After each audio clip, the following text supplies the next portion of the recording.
Bonjour à toutes et à tous, c'est Maëlys alias des mailles et des aiguilles, j'espère que vous allez bien. Aujourd'hui on se retrouve pour la première vidéo de l'année 2023. Donc avant de la commencer, je voulais vous adresser mes meilleurs vœux pour cette nouvelle année à venir. Plein de bonnes choses, de la santé, de la réussite professionnelle, personnelle et évidemment beaucoup de créations à venir pour cette année, que ce soit du tricot, de la couture, de la broderie, des créations avec vos machines Cricut, etc.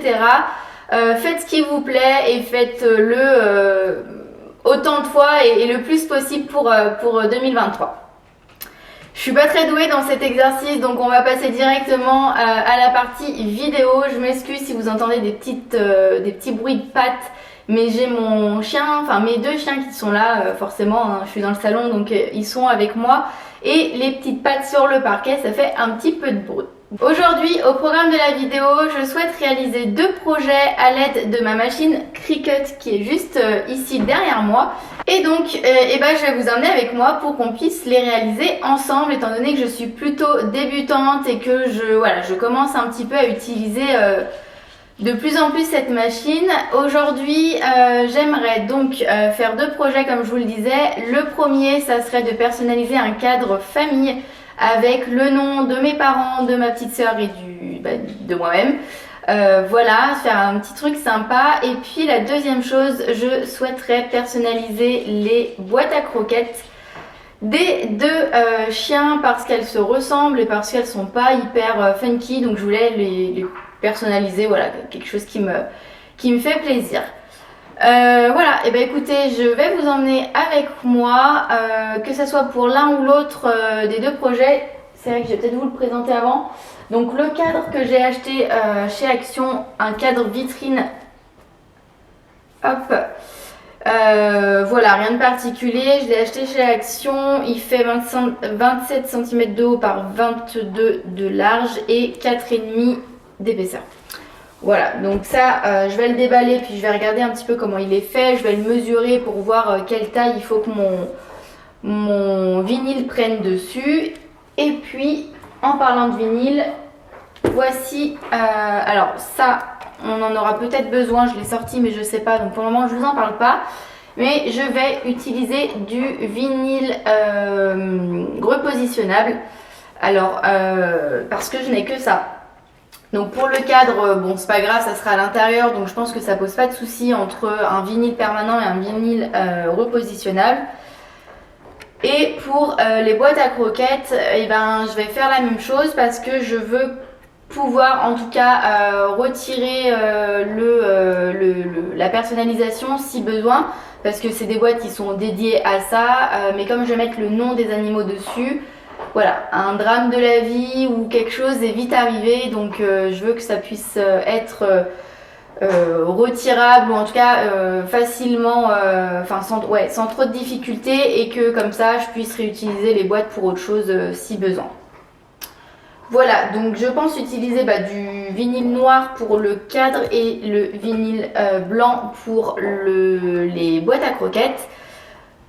À suivre. Si jamais vous êtes une pro de la Cricut et que pour vous ça vous paraît aberrant d'utiliser ce type de matériaux, moi je commence, je débute, je n'y connais absolument rien. Donc n'hésitez pas à me donner vos conseils dans les commentaires, j'y serai vraiment très sensible. C'est vrai que le partage dans cette communauté a l'air assez important, en tout cas il y a plein de groupes Facebook qui existent. Donc voilà, n'hésitez pas à me dire si ce que je fais vous paraît totalement aberrant, parce que moi ça va m'aider par la suite. Allez, on y va, c'est parti. Alors on déballe le cadre, je commence par regarder comment il est fait à l'intérieur. Donc il y a une vitre, quelque chose pour rehausser la vitre, pour créer la profondeur, et une page blanche. Je crée mon motif sur le Cricut Design Space et puis je déballe les matériaux. Donc je vais utiliser principalement la feuille de vinyle noir et la feuille de vinyle blanche. Je prends mon massicot qui est un massicot Cricut qui me permet de pouvoir mettre à la bonne dimension le matériau que je vais utiliser, en l'occurrence le noir, pour pouvoir venir le coller sur mon tapis adhérent. Donc j'ai choisi le tapis vert qui est le tapis intermédiaire et je chasse toutes les bulles. Ensuite, je rebascule sur sur l'ordinateur pour aller chercher le matériau afin de pouvoir sélectionner la force de découpe, etc. Via le logiciel. Donc je cherche parce qu'il y a un tas de matériaux incalculables sur le Cricut Design Space. Et puis on va pouvoir passer à la partie la plus fun, la partie découpe. Alors on va pas se mentir, c'est hyper hypnotisant de regarder la machine travailler et découper le motif qu'on lui a demandé.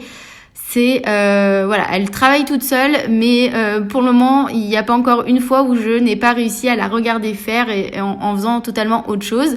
Donc je la regarde faire et puis ça va globalement assez vite, même si là vous le voyez en vitesse rapide, ça a pris moins de 5 minutes. Voilà, donc j'ai mon vinyle découpé, je vais préparer mon transfert tape, du coup je vais en avoir besoin, je savais pas trop au début de la vidéo si j'allais m'en servir, mais oui. Donc pareil, je le coupe aux bonnes dimensions à l'aide de mon massicot.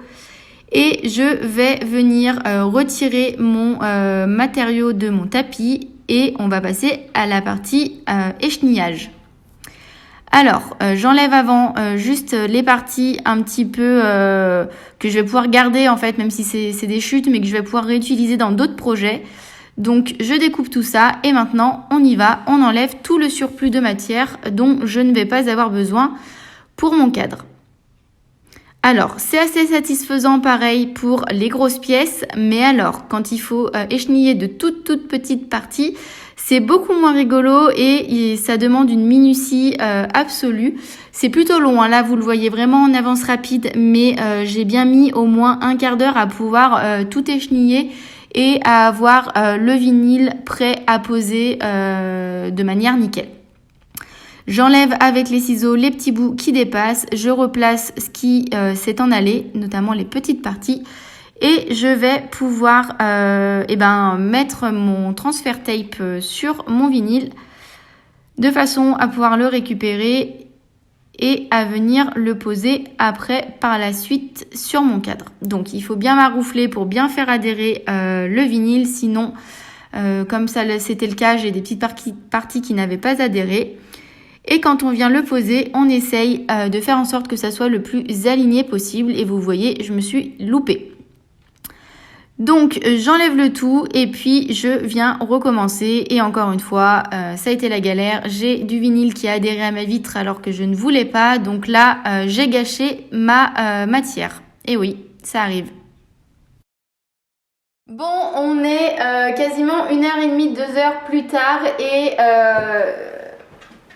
je sais pas quoi vous dire, je suis dépitée, j'ai pas du tout réussi le cadre là Family parce que j'ai voulu le coller par l'intérieur et qu'en fait déjà c'était galère, que ça s'est recollé sur la vitre quand j'étais en train de poser et que c'était pas au bon endroit, donc quand j'ai voulu décoller ça a arraché la moitié du vinyle, enfin bon bref.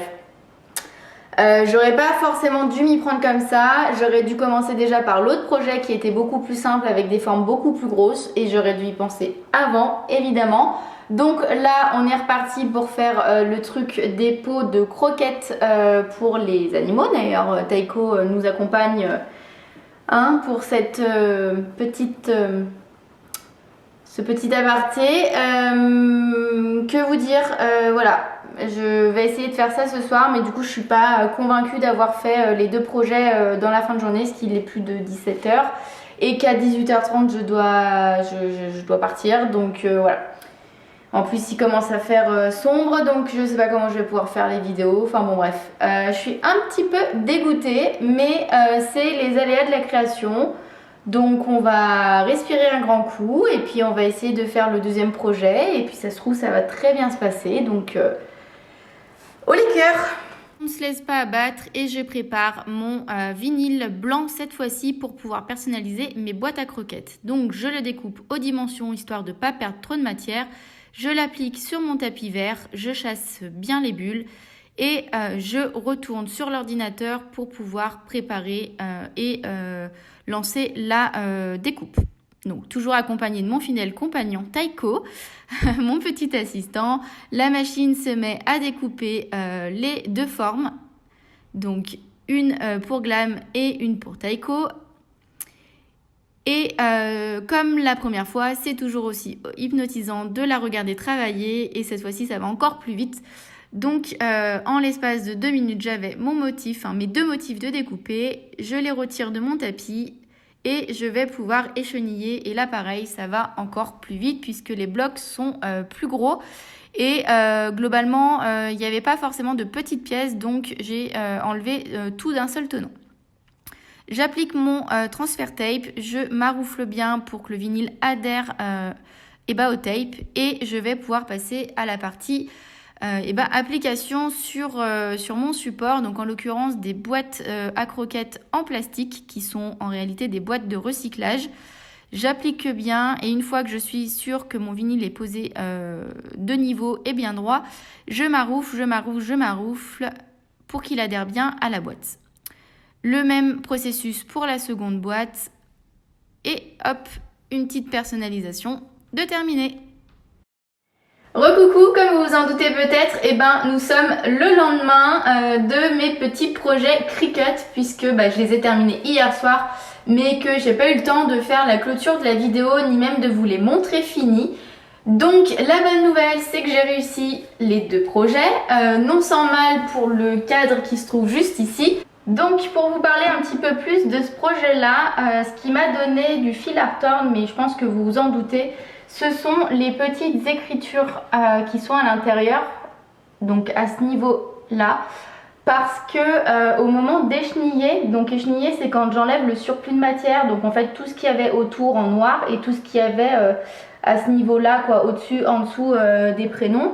En fait c'est vraiment très très fin et du coup la découpe, même si elle était bien faite, il y avait toujours un ou deux endroits où ça accrochait et donc ça me faisait quand j'enlevais, quand ça s'accrochait, ça me détendait tout mon texte là. Donc j'ai un petit peu il a fallu être très précautionneuse pour le garder et puis pour pas le casser, mais je crois que ça s'est cassé à un endroit, dans une pointe du cœur là. Bon, ça se voit pas des masses. Et là où j'ai eu aussi de la difficulté, c'est surtout pour les petits points. Alors le tréma sur Maëlys, les i de Philippe. Et normalement il y a un accent sur Nadège et j'ai perdu l'accent. Et j'ai pas fait attention et quand je l'ai posé il y était plus. Donc tant pis. La prochaine fois que je découpe du vinyle, je couperai un tout petit minus bout pour pouvoir faire l'accent et puis ça sera très bien. Du coup, vous avez vu que ma première tentative a totalement échoué puisque j'avais pris le parti de le découper en mode miroir pour venir le coller sur l'intérieur de la vitre. Échec complet, je l'ai collé tordu, en fait le transfert tape a adhéré à la vitre alors que c'était tordu. Donc quand j'ai voulu le redresser, autant vous dire que ça s'est tout collé, ça a fait des bulles et tout.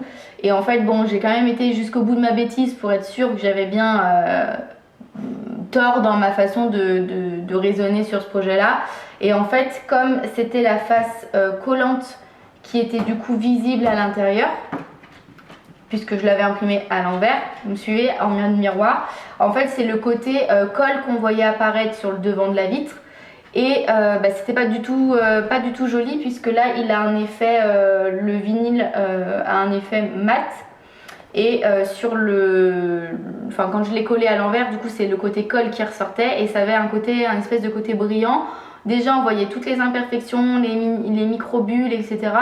Et surtout c'était pas vraiment noir, ça ressortait pas comme il fallait. Donc bon, j'ai tout jeté à la poubelle et je suis repartie comme il était conseillé de le faire. Donc comme ceci. En fait je voulais le coller à l'intérieur parce que j'avais peur que sur la vitre ça attrape la poussière ou que je sais pas, ça fasse un relief qui soit pas joli.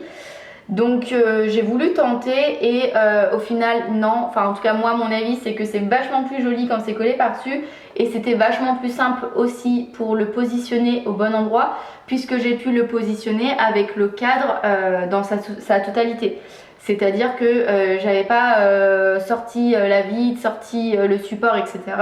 J'ai tout refermé mon cadre comme il faut et j'avais le cadre face à moi comme ça posé et je suis venue appliquer directement mon vinyle comme je le voulais. Et je trouve que voilà, il est pas trop mal centré, pas trop mal droit. C'est quand même vachement mieux que la première fois. Voilà. Moralité de l'histoire, il faut toujours persévérer, il faut quand même tester ses idées parce que si j'avais pas testé, j'aurais pas su que c'était une mauvaise idée et puis bah voilà, au moins là je sais que la bêtise je ne la referai pas. Mais du coup, il faut quand même persévérer parce que je pensais vraiment pas arriver à ce résultat quand j'ai vu où j'en étais à la première tentative. Voilà, pour le deuxième projet qui, hop, on va le mettre debout, qui du coup était la personnalisation des boîtes à croquettes. Pas de souci, vous l'avez probablement vu juste avant, ça s'est déroulé comme une lettre à la poste, il y avait beaucoup moins de découpes. Donc c'est à dire qu'une fois que j'ai échenillé, enlevé les parties qui n'étaient pas nécessaires, quand j'ai mis mon tape et quand je l'ai posé directement sur ma boîte, j'avais moins peur, en tout cas c'était moins fragile puisque les traits étaient un petit plus épais, même pas un petit peu plus mais étaient plus épais. Et du coup c'était aussi plus simple, il y avait moins de détails et voilà, je pense que tout ça fait que ça s'est super bien passé. Et il reste du coup maintenant, j'ai fait la boîte de ma chienne et du chiot, donc enfin du chiot qui maintenant a 9-10 mois, donc qui est plus vraiment un chiot mais du petit dernier. Et donc il va me rester la boîte des croquettes du chat à personnaliser, mais ça je le ferai un petit peu plus tard. Je voulais changer le motif pour pas qu'ils aient le même étant donné que c'est un chat. Bref, rien de bien fou. Ce que je fais, c'est que je vous passe de l'autre côté et je vous montre les petits détails des deux projets.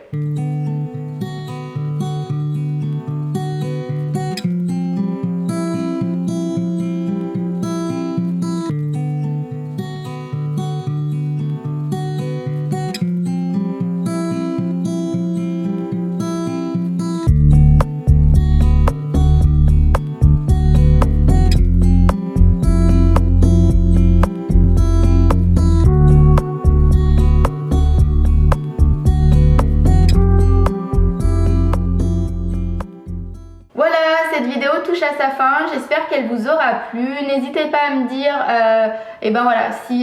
si ce genre de vidéo vous convient, ce que vous souhaiteriez améliorer, ce que vous souhaiteriez que je vous montre avec mes réalisations Cricut. Voilà, n'hésitez pas, ce sont dans les premières, donc j'essaye de faire un petit peu ce que j'ai envie et ce que je pense qui pourrait plaire, mais je n'ai pas la science infuse, donc n'hésitez pas à laisser des petits commentaires et à laisser des petits pouces vers le haut si jamais ça vous a plu. Je vous dis à très bientôt dans une prochaine vidéo. D'ici là, portez-vous bien et je vous fais plein de gros bisous. Bye bye.